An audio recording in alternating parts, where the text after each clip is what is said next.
রেশম পথের ডায়েরি থেকে। ঋষিখোলার খরস্রোতা নদী, রেশম পথের সর্পিল ফিতের মতো রাস্তা আর সুবিস্তৃত বরফে মোড়া কাঞ্চনজঙ্ঘার অমোঘ সৌন্দর্য। পূর্ব সিকিমের ভ্রমণ অভিজ্ঞতা ভাগ করলেন দেবলীনা সাহা রায়। বেড়াতে যাওয়ার প্রসঙ্গ এলেই পাহাড়ে যাওয়ার জন্য একটা অদম্য টান অনুভব করি। তাই এবছরের শেষ হলিডে প্ল্যান করার সময় পাহাড় ছাড়া অন্য কিছুর কথা মাথায় এলো না।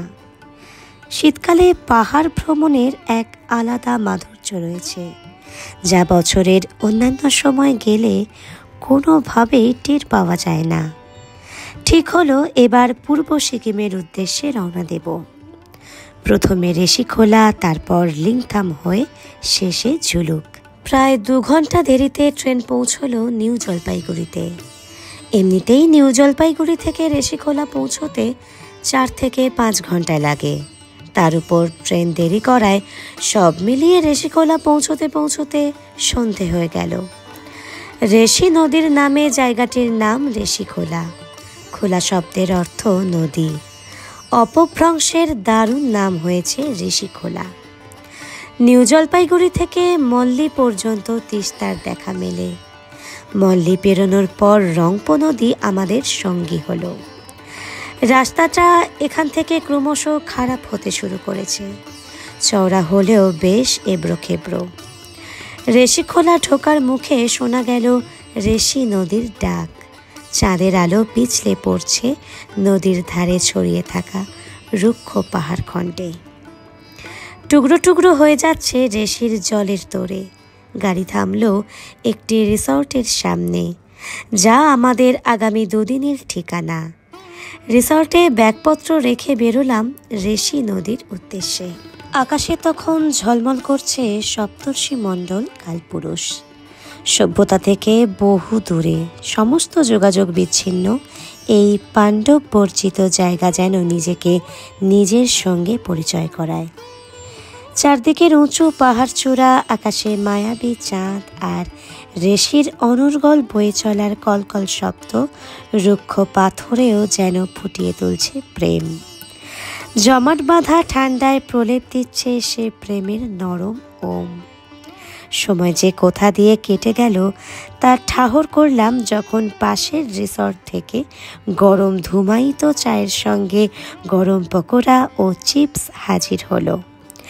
ঋষির উপর দিয়ে বয়ে চলা ঠান্ডা বাতাস গায়ে লাগিয়ে চা পানের সেই অভিজ্ঞতা শহরে শুষ্ক জীবনধারায় কি কখনো কল্পনা করা যায়?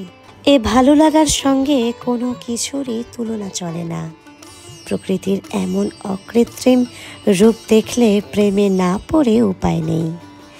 আর একবার ঋষির প্রেমে পড়লে পার ছেড়ে ওঠা সম্ভব নয়। প্রায় রাত 12টা নাগাদও আমাদের ফিরতে না দেখে রিসর্ট থেকে আবার ডাক পাঠালো, রাতের খাবার তৈরি, এবার উঠতে হবে। নদীর পার থেকে ফিরে এসে যেন সম্বিত ফিরল। অনুভব করলাম ঠান্ডাটা বেশ জাগিয়েই বসেছে। জঙ্গলের কাঠকুটো জেলে গা হাত পা সেঁকলাম। ভাগ্যিস রুম হিটারটা সঙ্গে ছিল না। তার অভাবে যে স্বর্গীয় অনুভূতিটা উপভোগ করলাম তাতে খুশি হলাম। একবার শহরে ফিরে তো আর এই সৌভাগ্য হবে না। স্বভাবগত ঘুমকাতুরে হলেও বেড়াতে গিয়ে বরাবরই আমার 7 সকালে ঘুম ভেঙে যায়, কারণ বার্ড ওয়াচিং আমার অন্যতম শখ। প্রাণীবিদ্যার অধ্যাপক হওয়ার কারণে পাখি এবং প্রজাপতির প্রতি আমার বিশেষ ভালো লাগা রয়েছে। তবে ঋষিখোলা এই বিষয়ে আমাকে একটু হতাশই করল। তেমন কোনো পাখির দেখা পেলাম না। নদীর ওপারে জঙ্গল ছিল, সেদিকে গেলে হয়তো দেখা মিলত। কিন্তু সকালে সূর্যের আলোতে ঋষির আর একরকম রূপে মোহাবিষ্ট হয়ে তাতে ভুলেই রইলাম। কাল রাতে চাঁদের আলোতে যে ঋষিকে দেখেছিলাম, আজ সকালের সূর্যের আলোতে সে ঋষি কি একই নদী? কোন রূপকে ছেড়ে কোন রূপের প্রেমে পড়ব? নদী পারাপারের জন্য রয়েছে বাঁশের সাঁকো। খুব মজবুত নয়, কিন্তু ছবি তোলার পক্ষে আদর্শ। নদীর জল ঈষৎ সবুজ রঙের হলেও কাচের মতো স্বচ্ছ। পার ঘেঁষে ছড়িয়ে থাকা অসংখ্য ছোট বড় পাথরের খাঁজে পা রেখে চলে যাওয়া যায় নদীর মাঝখানে, তবে অবশ্যই স্রোত এড়িয়ে, কারণ স্রোতের জায়গায় এই নদী ভয়ানক খরস্রোতা। ছবি তুলতে তুলতে কোথা দিয়ে সময় গড়িয়ে গেল টের পেলাম না। হাতে আর সময় নেই। রিসর্টে ফিরে লুচি ঘুগনি সহযোগে প্রাতরাশ সেরে রওনা দিলাম পরবর্তী গন্তব্য লিংথামের পথে। যাওয়ার পথে আমাদের দুটো কাজ সারতে হলো। প্রথম কাজ, যাত্রাপথে আরিতার লেক দর্শন। নিচে রয়েছে লামপোখরি নামক ছোট্ট একটা গ্রাম, তার আগেই পড়বে আরিতার গ্রাম ও লেক আরিতার। সবুজ জলে ঝিকমিক করছে সূর্যের কিরণ। প্রবেশ মূল্য মাথাপিছু 10 টাকা। সুবিশাল বাঁধানো লেকে চাইলে নৌবিহারও করতে পারেন। আমাদের হাতে কাজ থাকায় আর ও পথে পা বাড়ালাম না। আরিতারকে পেছনে ফেলে এগিয়ে চললাম পরবর্তী কর্মকাণ্ডের উদ্দেশ্যে। মূলত এই কাজটা সারতে হবে বলেই সকাল সকাল ঋষিকে বিদায় জানিয়ে বেরিয়ে পড়েছি। কাল ঝুলুক যাত্রা করব। তার জন্য প্রয়োজনীয় অনুমতিপত্র সংগ্রহ করতে হবে রংলি বাজারে থেমে। লিংথাম যাওয়ার পথেই পড়ে রংলি। অনুমতিপত্র পাওয়ার জন্য প্রত্যেকের ভোটার আইডি কার্ড অথবা পাসপোর্টের প্রয়োজন। আধার কার্ড হলে চলবে না। এসব কাজ সারতে প্রায় 2-2.5 ঘন্টা সময় লাগলো। ইতিমধ্যে গরম গরম মোমো দিয়ে পেট পুজো সেরে নেওয়া হয়েছে। কেনাকাটা করতে চাইলে রংলি বাজারই এখানকার একমাত্র ভরসা। স্টিক চাউমিন, ছোট ঝাল লঙ্কা থেকে শুরু করে ঘর সাজানোর উইন্ড চাইম, শীতের পোশাক সবই পাবেন। টুকটাক কেনাকাটা সেরে এবং অনুমতিপত্র জোগাড় করে রওনা দিলাম লিংথামের উদ্দেশ্যে। লিংথামে যখন পৌঁছলাম তখন বিকেল 4টে বাজে। এখানেও আমরা একই রিসর্টের অধীনে অন্য একটি হোটেলে উঠলাম। দুপুরের খাবার তৈরি ছিল। পাহাড়ি চালের ঝরঝরে গরম ভাত, ডাল, আলু ভাজা, ডিমের ঝোল এবং আচার সহযোগে মধ্যাহ্ন ভোজন সারতেই শরীরে বল পেলাম। সঙ্গে সঙ্গেই আবার মনটা বেরিয়ে পড়তে চাইল। কাছেই ছিল ঝর্ণা আর মনাস্ট্রি, কিন্তু বিকেল 5টা বেজে যাওয়ায় মনাস্ট্রি বন্ধ পেলাম। অগত্যা বন্ধ মনাস্ট্রির ছবি তুলেই ফিরতে হলো। ঝুপ করে যে কখন সূর্য ডুবে গেছে তা টের পাইনি। ঝর্ণার কলকল শব্দ কানে এলেও তখন আর ওদিকে যাওয়া সম্ভব নয়। সন্ধে নেমে গেছে।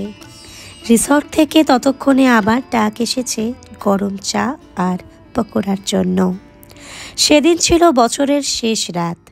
কিছুক্ষণের মধ্যেই পুরো বিশ্ব আলো আর বাজির খেলায় মাতোয়ারা হবে, আর আমরা সকলের থেকে যোগাযোগ বিচ্ছিন্ন হয়ে নির্জনতায় নিমগ্ন হয়ে উদযাপন করব নতুন বছর। এসব ভাবতে ভাবতেই দু চোখে অপার শান্তি নেমে এলো। রাতের মতোই লিংথামের ভোরও আমাকে অনেক কিছু দিল। রেশিখোলাতে পাখি না পাওয়ার দুঃখ ভুলিয়ে দিল লিংথাম।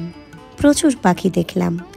এখনও অনেকটা সফর বাকি, তাই দেরি না করে প্রাতরাশ সেরে বেরিয়ে পড়লাম পরবর্তী গন্তব্যের উদ্দেশ্যে। জুলুক যেতে গেলে একটু মোটা গরম পোশাক পরে নিতে হবে। সেই মতো প্রস্তুতি নিয়ে যাত্রা শুরু করলাম লিংথাম থেকে। মনে খুব ইচ্ছা যেন বরফ দেখতে পাই।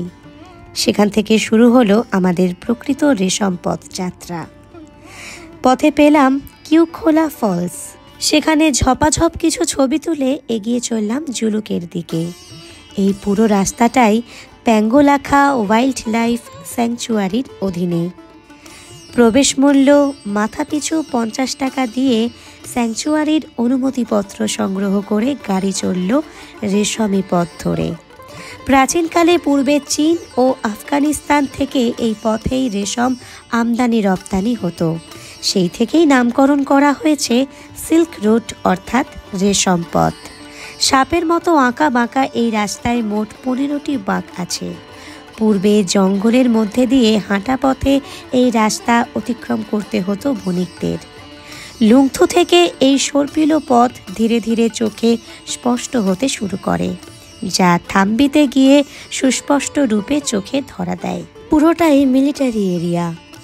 বিপদে পড়লে তারাই সাহায্যের হাত বাড়িয়ে দেন। আমাদের প্রথম গন্তব্য ছিল 10,000 ফিট উচ্চতায় অবস্থিত থাম্বি ভিউ পয়েন্ট। যত উপরে উঠতে লাগলাম ততই কাঞ্চনজঙ্ঘাকে কাছে অনুভব করলাম।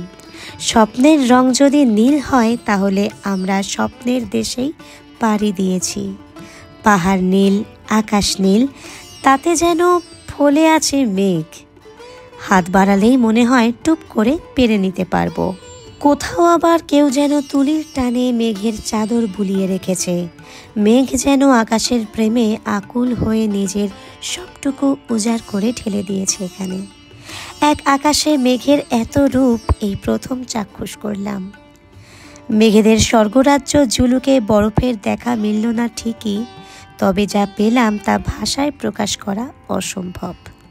হঠাৎই আকাশের রূপ পরিবর্তন লক্ষ্য করলাম। জুলুকের আকাশে ধীরে ধীরে নেমে এলো বরফ ছড়ানোর কালো মেঘ।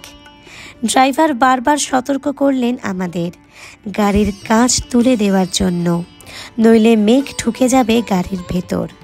আফসোস হচ্ছিল আমরা চলে যাব আর সেই রাত থেকেই এই কালো মেঘ আনবে তুষার বৃষ্টি। তবে এটাও ঠিক যে জুলুক আজ তুহিন শুভ্র হলে মেঘের এত রূপ আমাদের অদেখাই রয়ে যেত। এসব ভাবতে ভাবতেই রাস্তার দুধারে চোখে পড়ল ইতস্তত বিক্ষিপ্তভাবে ছড়িয়ে ছিটিয়ে থাকা বরফ। কোথাও আবার বরফের পুরু আবরণ। না, জুলুক তাহলে আমাদের একেবারে হতাশ করেনি। গাড়ি তখন নাথাং ভ্যালির পথে। সূর্য তখন মধ্য গগন থেকে পশ্চিমে খানিকটা সরেছে। পেটে খিদের ডাক। মাঝ রাস্তায় কার্পেটিংয়ের জন্য রাস্তা বন্ধ থাকায় প্রায় 2 ঘন্টা আমাদের গাড়ির মধ্যে চুপ করে বসে থাকতে হলো। ছাঙ্গু যাওয়ার পরিকল্পনা তাই ওখানেই বাতিল করতে হলো।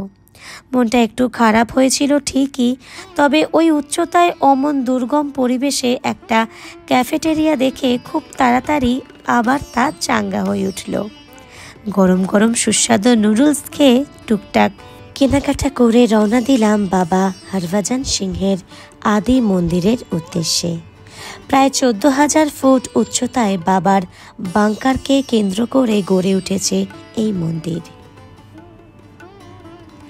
গাড়ি থেকে নামার আগেই ড্রাইভার দাদার সতর্ক বাণী কানে এলো, একটুও শ্বাসকষ্ট অনুভব করলে রিস্ক নেবেন না, জলদি গাড়িতে এসে বসবেন। এখানে অক্সিজেনের পরিমাণ খুব কম। জুতো খুলে ওখানকার জুতো পরে বাবার মন্দিরে উঠতে হয়। তারপর সেই জুতো ছেড়ে শুধু মোজা পরে ভেতরে প্রবেশ করতে হয়। ছবি তুলতে নিষেধ নেই, তবে সেটা সোশ্যাল মিডিয়ায় দেওয়া নিষেধ। মনের কোনো গোপন ইচ্ছে থাকলে বাবাজির টেবিলে রাখা খাতায় লিখে আসতে পারেন। ওখানকার সমস্ত মানুষ মানেন বাবাজি এখনও ডিউটি থেকে ফিরে সেই ইচ্ছেগুলো পড়েন এবং সেই মনোকামনা পূর্ণ হয়। প্রসাদ হিসেবে পাবেন কিশমিশ এবং সঙ্গে পাবেন আমাদের দেশমাতৃকার রক্ষক ও সেবক মিলিটারি জওয়ানদের শুভেচ্ছা বার্তা। বাবার মন্দির থেকে এগিয়ে চললাম এখানকার সবচেয়ে বড় লেক কুপুক বা এলিফ্যান্টা লেকের দিকে। হাতের মতো দেখতে এই লেকের সুরটা স্পষ্ট বোঝা যায়। লেকের উপরিভাগে তখন তুষারের পাতলা আস্তরণ জমতে শুরু করেছে। পথে পড়ল কালীপোখরি লেক। জলের রং কালো হওয়ায় এরূপ নামকরণ। নিঃশ্বাসের সমস্যাটা অনেকেই খুব গুরুতরভাবে অনুভব করলাম, তাই দেরি না করে গাড়ি ফেরালাম লিংথামের দিকে। জুলুক থেকে যখন নিচে নামছি মনটা তখন বেশ খারাপ, কারণ সফর শেষ। কালই আবার ফিরে যাব ইট সিমেন্টের ঘেরাটোপে। কিন্তু ছোট গল্প যেমন শেষ হয়েও শেষ হয় না, ঠিক তেমন করেই আমাদের এই ছোট্ট 3 দিনের সফর শেষে আরও কিছু দেখা বাকি ছিল। প্রকৃতি তার রূপের ডালি উপচে দিতে কোথাও কার্পণ্য করেনি। সকাল থেকে পাহাড়ের রং নীল দেখেছি।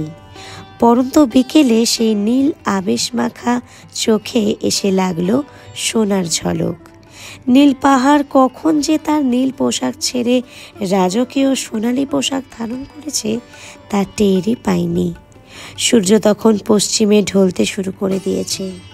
13,000 ফুট উচ্চতায় নির্বান্ধব একাকী পাহাড় চূড়ায় সভ্যতা থেকে বহু যোজন দূরে সকলের সঙ্গে যোগাযোগ বিচ্ছিন্ন হয়ে আমরা সাক্ষী হলাম এক অবর্ণনীয় চিরন্তন দৃশ্যের।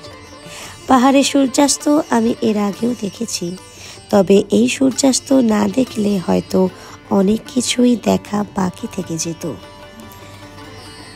নীল পাহাড় চোখের নিমেষে সোনালি হয়ে উঠল। তার থেকে ঠিকরে বেরোতে লাগলো জ্যোতি।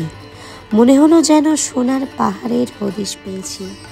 কোথায় গেল একটু আগের সব নীল? নববধূর মতো লজ্জায় রাঙা আলোতে স্নান করতে করতে দূরে দেখলাম ভারত চীন সীমান্ত একইভাবে আলোর দৃষ্টিতে ভিজছে। গাড়ি থামানো যাবে না, সূর্য এখনই টুপ করে ডুবে যাবে। পাহাড়ে সূর্য ডুবলেই ঝুপ করে নেমে আসে অন্ধকার। তারপর এই রাস্তায় গাড়ি চালানো সমস্যা, তাই ড্রাইভার দাদাকে অনেক বলেও গাড়ি থামানো গেল না। অবশেষে অনেক অনুরোধের পর গাড়ি দাঁড়ালো। গাড়ি থেকে নেমে দেখি আশেপাশের সব কিছুই লাল মাটির রং ধরেছে। পাশ দিয়ে ধীর গতিতে চলে যাচ্ছে ইয়াকের দল, আর সামনে মুহূর্তের মধ্যে পৃথিবী পশ্চিম থেকে পূর্বে ঘুরে গেল। আকাশ তখন দুধে আলতায় সদ্য স্নাতা। সে দুধে আলতা ধীরে ধীরে রূপান্তরিত হচ্ছে দোলের গোলাপি আবিরে। মহাবিষ্টের মতো গাড়িতে উঠে লিংথামে ফিরে এলাম। পরদিন দিনের আলো ফুটতেই মন ভারী হয়ে এলো। সন্ধ্যের ট্রেনে ঘরে ফেরার পালা। প্রাতরা সেরেই বেরিয়ে পড়তে হবে। নিউ জলপাইগুড়ি পর্যন্ত 5 ঘন্টার রাস্তা। এছাড়া রোড কার্পেটিং, গাড়ি খারাপ হওয়া ইত্যাদির জন্য হাতে কিছুটা অতিরিক্ত সময় নিয়ে বেরোনোই ভালো। তাই ভোর হতেই একাই বেরিয়ে পড়লাম ক্যামেরা নিয়ে। আবার আমার স্বাদ মিটিয়ে ক্যামেরাবন্দি হলো রকমারি পাখির দল। ফেরার পথে একটু বিরতি নিতে হলো তিস্তা নদীর ধারে একটা ছোট্ট রেস্তোরাঁতে। কাঁসার থালা বাটি সাজিয়ে পরিবেশন করা হলো বিনস ভাজা, ডাল, ডিমের অমলেট, শাক ভাজা, ফুলকপি ভাজা আর ঝুরঝুরে গরম ভাত। মধ্যাহ্নভোজন সেরে আবার গাড়ি চলতে শুরু করলো। আর কোথাও গাড়ি থামার ব্যাপার নেই। গাড়ি একেবারে থামলো নিউ জলপাইগুড়ি স্টেশনে। ধীরে ধীরে শহুরে জীবনের সঙ্গে যোগাযোগ স্বাভাবিক হতে লাগলো। আটকে থাকা মেসেজের দল মোবাইলে আসা মাত্রই বুঝতে পারলাম ভালো লাগা আর ভালোবাসার স্বর্গকে পিছনে ফেলে এসেছি। প্রবেশ করেছি যান্ত্রিক সভ্যতায়। সিকিমের প্রবেশদ্বারে, যেখানে রংপো নদীকে সঙ্গে নিয়ে সিকিমে প্রবেশ করেছিলাম, সবটুকুকে যেন দেখলাম ধীরে ধীরে পিছনে মিলিয়ে যেতে। Thank you, visit again. বোর্ডটার দিকে চোখ যেতেই গলার কাছে কি যেন একটা দলা পাকিয়ে বলে উঠল, তুই ফেলে এসেছিস কারে মন মন রে আমার। এবার বলি কিভাবে যাবেন। প্লেনে বাগডোগরা থেকে কিংবা শিয়ালদা থেকে ট্রেনে নিউ জলপাইগুড়ি পৌঁছন। সেখানে ট্রেকারে বা জিপে রেশিখোলা। জিপ ভাড়া প্রতিদিন 3,000 টাকা। কোথায় থাকবেন? বনলতা রিসর্ট। প্রতিদিন মাথাপিছু থাকা খাওয়ার খরচ 800 থেকে 850 টাকা। কন্ট্যাক্ট নাম্বার স্ক্রিন এবং ডেসক্রিপশন বক্সে দেওয়া থাকবে। তবে হোটেলের ভাড়া পরিবর্তন সাপেক্ষ, সরাসরি যোগাযোগ করাই বাঞ্ছনীয়। Life on the road. আজকের ভিডিওটা এখানেই শেষ করলাম।